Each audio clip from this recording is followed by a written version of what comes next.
Hi friends अनेवरुक्कुम वणक्कम नाम इन्नैक्कु tea கடை special கார வடை எப்படி செய்யலாம்னு பார்க்கலாங்க. இந்த வடை வந்து வெளியே கிறிஸ்பியாவும் உள்ள சாஃப்ட்டாவும் இருக்குங்க.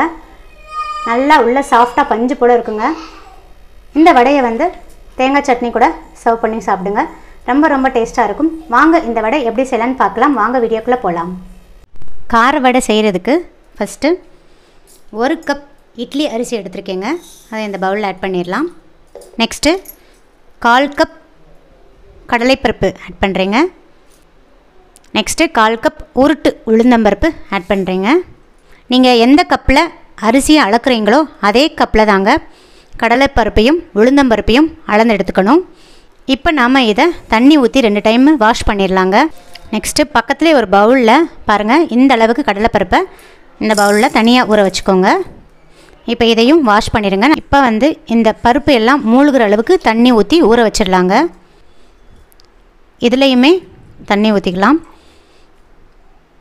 2 மணி நேரம் கண்டிப்பாக ஊறணுங்க. 2 hours ஊறணும். நான் இது கூடயே 4 மிளகாய் வத்தலையும் சேர்த்து ஊற வச்சிடுறேங்க. அப்போ தான் அரைக்கும் போது நல்லா அரைப்படும். உங்கள் காரத்துக்கு தகுந்த மாதிரி நீங்கள் மிளகாய் வத்தலை கூட்டியோ குறைத்தோ சேர்த்துக்கலாம். பாருங்கள், இப்போ 2 hours ஆயிடுச்சு. பருப்புலாம் நல்லா ஊறிடுச்சு. இப்படி பிரேக் பண்ணி பார்த்தீங்கன்னா பிரேக் ஆகணும். பிரேக் ஆகிருந்தால் பருப்புலாம் நல்லா ஊறிச்சுன்னு அர்த்தம். இப்போ வந்து தண்ணியெல்லாம் நம்ம ட்ரெயின் அவுட் பண்ணிடலாம். இதை அப்படியே கொஞ்சம் ஓரமாக வச்சுருங்க.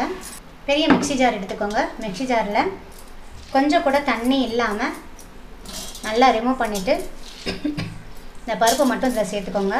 இது கூடயே 4 மிளகாய் வத்தல், 1 இன்ச் சைஸுக்கு இஞ்சி எடுத்து 2ஆக கட் பண்ணி வச்சுருக்கேன்.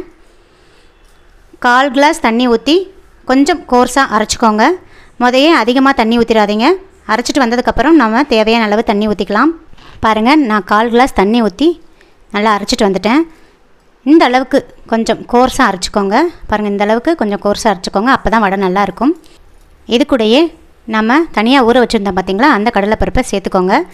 வடை சாப்பிட்றச்ச அங்கனங்கன கடிப்படும் போது நல்லா டேஸ்ட்டாக இருக்கும். அதனால தான் உங்களுக்கு வேணான்னா இதை ரிமூவ் பண்ணிடலாம். இப்போ வந்து இது கூட ஒரு பெரிய வெங்காயத்தை இந்த மாதிரி பொடியாக கட் பண்ணி வச்சுருக்கேங்க. அதையும் ஆட் பண்ணிக்கலாங்க. ஒரு கைப்பிடி அளவு கொத்தமல்லி தழை அதையும் சேர்த்துக்கலாம். கொத்தமல்லி தழையெல்லாம் ஸ்கிப் பண்ணாமல் ஆட் பண்ணிக்கோங்க. ஃப்ளேவர் நல்லாயிருக்கும். 2 கொத்து கருவேப்பிலையை பொடியாக கட் பண்ணி வச்சுருக்கேங்க. அதையும் ஆட் பண்ணிக்கலாம்.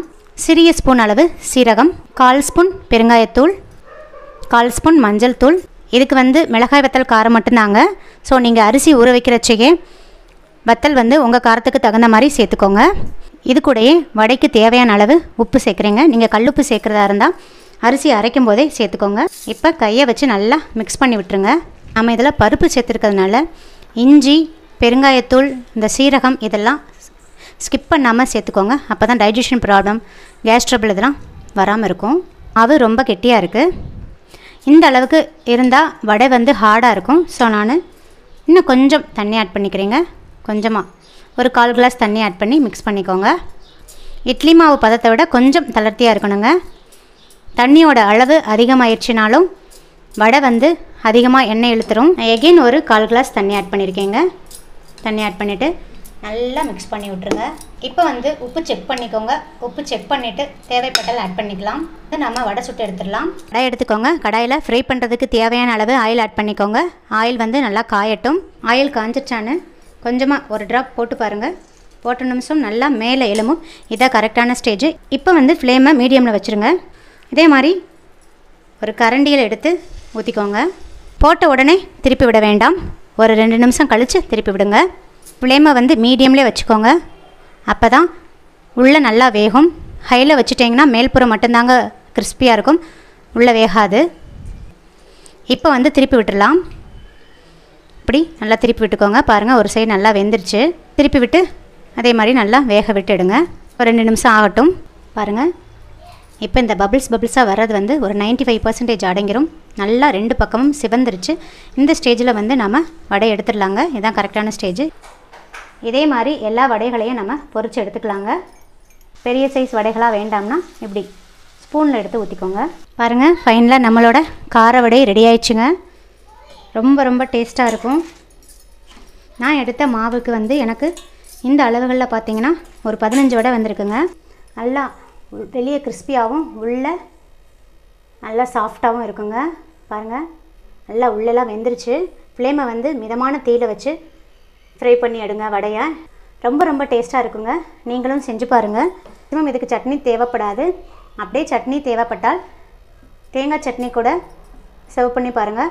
ரொம்பவும் டேஸ்ட்டாக இருக்கும். இந்த வீடியோ பிடிச்சிருந்தா லைக், ஷேர், கமெண்ட் பண்ணுங்கள். மறக்காமல் சப்ஸ்கிரைப் பண்ணுங்கள். உங்கள் ஃப்ரெண்ட்ஸ் அண்ட் ரிலேட்டிவ்ஸ் கூட ஷேர் பண்ணிக்கோங்க. தேங்க்யூ. தேங்க்ஸ் ஃபார் வாட்சிங்.